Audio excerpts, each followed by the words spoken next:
Hi hello ಎಲ್ರಿಗೂ ನಮಸ್ಕಾರ. Welcome to ಬಿಸಿ ಬಿಸಿ ಭೋಜನ. ಇವತ್ತಿನ ಸ್ಪೆಷಲ್ ಬಂದು ಮಟರ್ ಪನ್ನೀರ್. ಇದು ಮಾತ್ರ ತುಂಬ ಅಂದರೆ ತುಂಬ ಟೇಸ್ಟಿಯಾಗಿತ್ತು. ನಾನು ಇದನ್ನು ಚಪಾತಿ ಜೊತೆ ಸರ್ವ್ ಮಾಡ್ಕೊಂಡಿದ್ದೆ. ತುಂಬ ಟೇಸ್ಟಿಯಾಗಿತ್ತು. ರೆಸಿಪಿನ ನಿಮಗೂ ಕೂಡ ತಿಳಿಸ್ಕೊಡ್ತೀನಿ. ಬನ್ನಿ ಈಗ ಮಾಡೋದು ಹೇಗೆ ನೋಡೋಣ. ನಾನು ಪನ್ನೀರ್ನ ಹೊರ್ಗಡೆಯಿಂದನೇ ತರಿಸಿದೆ. ಮನೇಲಿ ಏನು ಮಾಡೋದಿಲ್ಲ ನಾವು. ನಾನು ಯಾವತ್ತೂ ಟ್ರೈ ಕೂಡ ಮಾಡಿಲ್ಲ ಪನ್ನೀರ್ ಮಾಡೋದಕ್ಕೆ.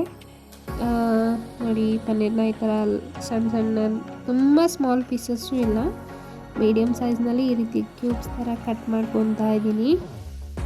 ತುಂಬ ಸ್ಮಾಲ್ ಪೀಸಸ್ ಕೂಡ ಮಾಡಬಾರ್ದು, ಯಾಕೆಂದರೆ ಅದು ಫ್ರೈ ಮಾಡ್ತಾ ಅದು ಬೇಯಿಸುವಾಗ ಗ್ರೇವಿನಲ್ಲಿ ಅದು ಎಲ್ಲ ಕಲಸೋಗುತ್ತೆ ಮತ್ತು ತಿನ್ನೋದಕ್ಕೆ ಸಿಗೋದಿಲ್ಲ ಅದು ಬಾಯಿಗೆ. ಈ ರೀತಿ ಕ್ಯೂಬ್ಸ್ ಮಾಡಿಕೊಂಡು ಅದನ್ನು ಸೈಡಿಗೆ ಎತ್ತಿಟ್ಕೊಂಡು ಈಗ ಒಂದು ಬಾಣಲಿಗೆ ಎಣ್ಣೆ ಹಾಕ್ಕೊತಾ ಇದ್ದೀನಿ. ಎಣ್ಣೆ ಸ್ವಲ್ಪ ಜಾಸ್ತಿನೇ ಹಾಕ್ಕೊತಾ ಇದ್ದೀನಿ, ಯಾಕೆಂದರೆ ನಾವಿಲ್ಲಿ ಎರಡು ಫ್ರೈ ಮಾಡ್ಕೋಬೇಕು. ಒಂದು ಆನಿಯನ್ನು, ಇನ್ನೊಂದು ಪನ್ನೀರು, ಎರಡು ಕೂಡ ಚೆನ್ನಾಗಿ ಫ್ರೈ ಮಾಡ್ಕೋಬೇಕು. ಆನಿಯನ್ ಬಂದು ನಾನು 2 ಆನಿಯನ್ನ ಸ್ಲೈಸಸ್ ಮಾಡಿ ಇಟ್ಕೊಂಡಿದ್ದೆ. ಅದನ್ನು ಸ್ವಲ್ಪ ಫ್ರೈ ಮಾಡ್ಕೊತಾ ಇದ್ದೀನಿ, ಅದನ್ನು ರುಬ್ಕೊಳ್ಳೋದಕ್ಕೆ. ಈ ರೀತಿ ಗೋಲ್ಡನ್ ಬ್ರೌನ್ ಬಂದರೆ ಸಾಕು. ಈ ರೀತಿ ಆದರೆ ಇದು ರೆಡಿಯಾಗಿದೆ ಅಂತ. ಈಗ ಇದನ್ನು ನಾನು ಒಂದು ಪ್ಲೇಟಿಗೆ ಟ್ರಾನ್ಸ್ಫರ್ ಮಾಡ್ಕೊತಾ ಇದ್ದೀನಿ. ಇದೆಲ್ಲ ಟ್ರಾನ್ಸ್ಫರ್ ಮಾಡಿಕೊಂಡು ಇದೇ ಬಾಣಲಿನಲ್ಲಿ ಇದಕ್ಕೆ ನಾನು ಮತ್ತೆ ಎಣ್ಣೆ ಏನು ಆ್ಯಡ್ ಮಾಡ್ತಾ ಇಲ್ಲ, ಇರೋ ಎಣ್ಣೆನೇ ಸಾಕು. ಇದಕ್ಕೇ ಪನ್ನೀರ್ ಕ್ಯೂಬ್ಸ್ ಎಲ್ಲ ಹಾಕಿ ಅದನ್ನು ಕೂಡ ಸ್ವಲ್ಪ ಫ್ರೈ ಮಾಡ್ಕೊತಾ ಇದ್ದೀನಿ. ಈ ರೀತಿ ಫ್ರೈ ಮಾಡೋದ್ರಿಂದ ಅದು ನೀವು ಗ್ರೇವಿಗೆ ಹಾಕಿದಾಗ ಅದು ಕಲಸೋಗೋದು, ಒಡೆದೋಗೋದು ಆ ರೀತಿ ಏನೂ ಆಗೋದಿಲ್ಲ. ನೋಡಿ ಒಂದೊಂದೇ ಹಾಕ್ಕೊಂಡು, ಎಲ್ಲ ಒಟ್ಟಿಗೆ ಹಾಕ್ಕೊಳ್ಬೇಡಿ, ಎಲ್ಲ ಒಂದೊಂದೇ ಹಾಕ್ಕೊಂಡು ಸ್ವಲ್ಪ ಗೋಲ್ಡನ್ ಬ್ರೌನ್ ಬರೋವರೆಗೂ ಚೆನ್ನಾಗಿ ಫ್ರೈ ಮಾಡ್ಕೋಬೇಕು. ಅದು ಹಾಕಿದಾಗ ಕಚ್ಕೊಬಿಟ್ಟಿರುತ್ತೆ. ಈ ರೀತಿ ಕ್ಲೀನಾಗಿ ತಿರುಗಿಸ್ಕೋಬೇಕು. ಸ್ವಲ್ಪ ಬೇಯೋದಕ್ಕೆ ಬಿಡಬೇಕು, ಅದನ್ನು ನೋಡ್ತಾ ಇರ್ಬೋದು. ಈಗ ಗೋಲ್ಡನ್ ಬ್ರೌನ್ ಬಂದಿದೆ, ಸ್ವಲ್ಪ ಬೆಂದಿದೆ. ಈಗ ಇದನ್ನು ಕೂಡ ಒಂದು ಪ್ಲೇಟ್ಗೆ ಟ್ರಾನ್ಸ್ಫರ್ ಮಾಡಿ ಇಟ್ಕೊತಾ ಇದ್ದೀನಿ. ಇದೆಲ್ಲ ಟ್ರಾನ್ಸ್ಫರ್ ಮಾಡಿಕೊಂಡು ಈಗ ಮಸಾಲೆ ರುಬ್ಕೊಳ್ಳೋಕ್ಕೆ ರೆಡಿ ಮಾಡೋಣ. ಸಿಂಪಲ್ ಅಂದರೆ ಸಿಂಪಲ್ ಮಸಾಲೆ. ಒಂದು 8ರಿಂದ 10 ಗೋಡಂಬಿ ಮತ್ತು 2 ಬ್ಯಾಡಗಿ ಮೆಣಸಿನ್ಕಾಯಿನ ಬಿಸಿನೀರಲ್ಲಿ ನೆನೆ ಹಾಕ್ಕೊಂಡಿದ್ದೆ ನಾನು. ಒಂದು 1/4 ಗಂಟೆ ನೆನೆಸಿದ್ರೆ ಸಾಕು. ಮತ್ತು ಫ್ರೈ ಮಾಡಿರೋ ಆನಿಯನ್ ಹಾಕ್ಕೊಂಡು ಅದನ್ನು ಫೈನ್ ಪೇಸ್ಟ್ ಮಾಡ್ಕೋಬೇಕು. ಅದಾದಮೇಲೆ ಈಗ ಅದೇ ಬಾಣಲಿಗೆ ಇನ್ನೊಂದು ಸ್ವಲ್ಪ ಎಣ್ಣೆ ಹಾಕಿ ನಾನು ಸ್ಪೈಸಸ್ನೆಲ್ಲ ಒಗ್ಗರಣೆಗೆ ಹಾಕ್ಕೊತಾ ಇದ್ದೀನಿ. ಚಕ್ಕೆ ಒಂದು ದಪ್ಪ ಸೈಜ್ದೇನೆ ಚಕ್ಕೆ ತಗೋಬೇಕು, ಮತ್ತು 2ರಿಂದ 3 ಲವಂಗ, ಮತ್ತು 1 ಪಲಾವ್ ಎಲೆ, ಸೋಂಪುಕಾಳು, ಜೀರಿಗೆನೂ ಕೂಡ ಹಾಕಲೇಬೇಕು. ಜೀರಿಗೆ ಸ್ಕಿಪ್ ಮಾಡೋ ಹಾಗಿಲ್ಲ. ಮತ್ತು ಈಗ ನಾನು ಟೊಮೆಟೊ ಪ್ಯೂರಿ ಕೂಡ ಆ್ಯಡ್ ಮಾಡಿಕೊಂಡು ಅದೆಲ್ಲ ಸ್ವಲ್ಪ ಹಸಿ ವಾಸನೆ ಹೋಗೋವರೆಗೂ ಚೆನ್ನಾಗಿ ಹುರ್ಕೊತಾ ಇದ್ದೀನಿ. ಈಗ ಇದಕ್ಕೆ ಚಿಲ್ಲಿ ಪೌಡರ್ ಹಾಕ್ಕೊತಾ ಇದ್ದೀನಿ. ಚಿಲ್ಲಿ ಪೌಡರು ಮತ್ತು ಧನಿಯಾ ಪೌಡರು ಮತ್ತು ಸ್ವಲ್ಪ ಅರಿಶಿನ ಪುಡಿ ಮತ್ತು ಜೀರಿಗೆ ಪುಡಿನೂ ಕೂಡ ಹಾಕ್ಕೋಬೇಕು ಇದಕ್ಕೆ. ಇದೆಲ್ಲ ಹಾಕ್ಕೊಂಡು ಚೆನ್ನಾಗಿ ಮಿಕ್ಸ್ ಮಾಡಿ ಅದನ್ನು ಸ್ವಲ್ಪ ಬೇಯೋದಕ್ಕೆ ಬಿಡಬೇಕು.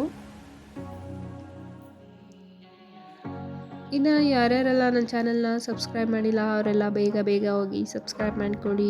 ಆದಷ್ಟು ನನ್ನ ವೀಡಿಯೋಗಳನ್ನ ಶೇರ್ ಮಾಡ್ತಾಯಿರಿ ಮತ್ತು ಲೈಕ್ ಮಾಡಿ. ಇದೇ ಥರ ಒಳ್ಳೊಳ್ಳೆ ರೆಸಿಪಿನ ತಿಳಿಸ್ಕೊಡ್ತಾ ಇರ್ತೀನಿ. ಈಗ ಇದಕ್ಕೆ ಹಸಿ ಬಟಾಣಿನೂ ಕೂಡ ಆ್ಯಡ್ ಮಾಡ್ಕೊಂಡಿದ್ದೀನಿ. ಇದರಲ್ಲಿ ಇಂಪಾರ್ಟೆಂಟ್ ಅಂದರೆ ಹಸಿ ಬಟಾಣಿ ಹಾಕಲೇಬೇಕು. ಮಟರ್ ಪನ್ನೀರ್ ಅಂದರೆ ಬಟಾಣಿ ಹಾಕಿ ಪನ್ನೀರ್ ಗ್ರೇವಿ ಮಾಡೋ ಅಂಥದ್ದು, ಅದನ್ನೇ ಮಟರ್ ಪನ್ನೀರ್ ಅಂತ ಅನ್ನೋದು. ಸೊ ಬಟಾಣಿ ಸ್ಕಿಪ್ ಮಾಡೋ ಹಾಗಿಲ್ಲ, ಬಟಾಣಿ ಹಾಕಲೇಬೇಕು. ಅದೆಲ್ಲ ಹಾಕಿ ಅದನ್ನು ಕೂಡ ಬೇಯಿಸ್ಕೊಂಡು ಈಗ ನಾವು ಮಾಡಿಟ್ಕೊಂಡಂಥ ಪೇಸ್ಟ್ನ ಆ್ಯಡ್ ಮಾಡ್ಕೊತಾ ಇದ್ದೀನಿ. ಅದೆಲ್ಲ ಹಾಕಿ ಸ್ವಲ್ಪ ಚೆನ್ನಾಗಿ ಮಿಕ್ಸ್ ಮಾಡಬೇಕು. ಅದೆಲ್ಲ ಮಿಕ್ಸ್ ಆದ ನಂತರ ಸ್ವಲ್ಪ ಅದನ್ನು ಬೇಯೋದಕ್ಕೆ ಬಿಡ್ತಾ ಇದ್ದೀನಿ. ಆಗಾಗ ತಿರುಗಿಸಿ ಬೇಯಿಸ್ಕೋಬೇಕು. ಸ್ವಲ್ಪ ನೀರು ಹಾಕ್ಕೊಂಡು ಬೇಯಿಸ್ಕೊಂಡಿದ್ದೀನಿ, ಯಾಕೆಂದರೆ ಗೋಡಂಬಿ ಹಾಕಿರೋದ್ರಿಂದ ಅದು ಗಟ್ಟಿ ಆಗಿಬಿಟ್ಟಿರುತ್ತೆ. ಸೊ ನೀರು ಹಾಕಿ ಬೇಯಿಸ್ಕೊಂಡಿದ್ದೀನಿ. ಮತ್ತು ಶುಂಠಿ ಬೆಳ್ಳುಳ್ಳಿ ಪೇಸ್ಟ್ ಕೂಡ ಹಾಕಿ ಅದನ್ನು ಮಿಕ್ಸ್ ಮಾಡಿ ಸ್ವಲ್ಪ ಹೊತ್ತು ಬೇಯಿಸಿದ ನಂತರ ಪನ್ನೀರ್ ಕ್ಯೂಬ್ಸ್ ಎಲ್ಲ ಹಾಕ್ಕೋಬೇಕು. ಅದೆಲ್ಲ ಹಾಕ್ಕೊಂಡು ಈಗ ಇದಕ್ಕೆ ರುಚಿಗೆ ತಕ್ಕಷ್ಟು ಉಪ್ಪು ಮತ್ತು ನಾನು ಗರಂ ಮಸಾಲಾನ ಇವಾಗ ಆ್ಯಡ್ ಮಾಡ್ಕೋತೀನಿ. ಆ ಮಸಾಲೆಗಳ ಜೊತೆ ಹಾಕ್ಕೊಳ್ಳೋಲ್ಲ, ಈಗ ಲಾಸ್ಟಲ್ಲಿ ಹಾಕ್ಕೊತೀನಿ ಗರಂ ಮಸಾಲಾನ. ಇದನ್ನು ಕೂಡ ಚೆನ್ನಾಗಿ ಮಿಕ್ಸ್ ಮಾಡಿಕೊಂಡು ಸ್ವಲ್ಪ ಬೇಯಿಸ್ಕೋಬೇಕು. ಮತ್ತು ಫೈನಲಿ ಈಗ ನಾನು ಇದಕ್ಕೆ ಕಸ್ತೂರಿ ಮೇಥಿನ ಹಾಕ್ಕೊತಾ ಇದ್ದೀನಿ. ಕಸ್ತೂರಿ ಮೇಥಿ ಎಲ್ಲ ಹಾಕ್ಕೊಂಡು ಅದನ್ನು ಕೂಡ ಸ್ವಲ್ಪ ಚೆನ್ನಾಗಿ ಮಿಕ್ಸ್ ಮಾಡ್ಕೋಬೇಕು. ಮಿಕ್ಸ್ ಮಾಡಿ ಅದನ್ನು ಕುದಿಯೋದಕ್ಕೆ ಬಿಟ್ಟರೆ ನಮ್ಮ ಮಟರ್ ಪನ್ನೀರ್ ರೆಡಿ ಆಗುತ್ತೆ. ಮತ್ತು ನಾನು ಇದಕ್ಕೆ ಬಟರ್ ಕೂಡ ತರಿಸಿದೆ ಹಾಕೋಣ ಅಂತೇಳಿ ಹಾಕಿದೆ. ಬಟ್ ಅದರಿಂದ ನನಗೊಂದು ಎಡವಟ್ಟಾಯಿತು. ಯಾಕೆ ಅಂದರೆ ಅದು ಸಾಲ್ಟಿ ಬಟರು, ನಾನು ಅದನ್ನು ತಿಂದು ನೋಡಲಿಲ್ಲ, ಡೈರೆಕ್ಟ್ ಹಾಕಿಬಿಟ್ಟೆ. ಆಮೇಲೆ ಹಾಕಿದೆ, ಸ್ವಲ್ಪ ಟೇಸ್ಟ್ ನೋಡೋಣ ಅಂತ ಒಂದು ಸ್ಪೂನಲ್ಲಿ ತಗೊಂಡು ತಿಂದೆ. ಬಟ್ ಸ್ವಲ್ಪ ಸಾಲ್ಟ್ ಅನ್ನಿಸ್ತು. ಬಟರ್ ಹಾಕಿದ್ರೆ ಕಡಿಮೆ ಆಗುತ್ತೆ ಅಂತ ಹೇಳಿ ಮತ್ತೆ ಇನ್ನೂ 2 ಸ್ಪೂನ್ ಬಟರ್ ಹಾಕಿದೆ. ನಾನು ಮಾಡಿದ ಮಿಸ್ಟೇಕ್ ಅದೇನೆ. ಏಕೆಂದರೆ ನಾನು ಮುಂಚೆನೇ ಉಪ್ಪು ಕೂಡ ಹಾಕ್ಬಿಟ್ಟಿದೆ. ಇದು ಸಾಲ್ಟಿ ಬಟರು ಹಾಕ್ಬಿಟ್ಟು ಸ್ವಲ್ಪ ಉಪ್ಪಾಗಿ ಮಾಡಿದೆ ಇದನ್ನು. ಬಟ್ ನೆಕ್ಸ್ಟ್ ಟೈಮ್ ನಾನು ಬಟರ್ ಹಾಕ್ತೇನೆ ಮಾಡ್ತೀನಿ. ನೀವು ಕೂಡ ಬಟರ್ ಹಾಕ್ತೇನೆ ಮಾಡಿ. ಇಲ್ಲ ಬಟರ್ ಹಾಕ್ತೀನಿ ಅಂದರೆ ಸಾಲ್ಟೆಡ್ ಬಟರ್ ಹಾಕಬೇಡಿ, ಇಲ್ಲ ಅಂದರೆ ಸಾಲ್ಟ್ ಕಡಿಮೆ ಮಾಡಿ ಹಾಕ್ಕೊಳ್ಳಿ. ನಾನು ಮಾಡಿದ ಮಿಸ್ಟೇಕ್ ಇದೇನೆ. ಓಕೆ, ಆಗ್ತಾನೇ ಇರುತ್ತೆ ಮಿಸ್ಟೇಕ್ಸ್. ಈಗ ನಮ್ಮ ಮಟರ್ ಪನ್ನೀರ್ ರೆಡಿ ಆಗಿದೆ. ನಾನು ಒಂದು ಪಾತ್ರೆಯಲ್ಲಿ ಟ್ರಾನ್ಸ್ಫರ್ ಮಾಡ್ಕೊಂಡಿದ್ದೀನಿ.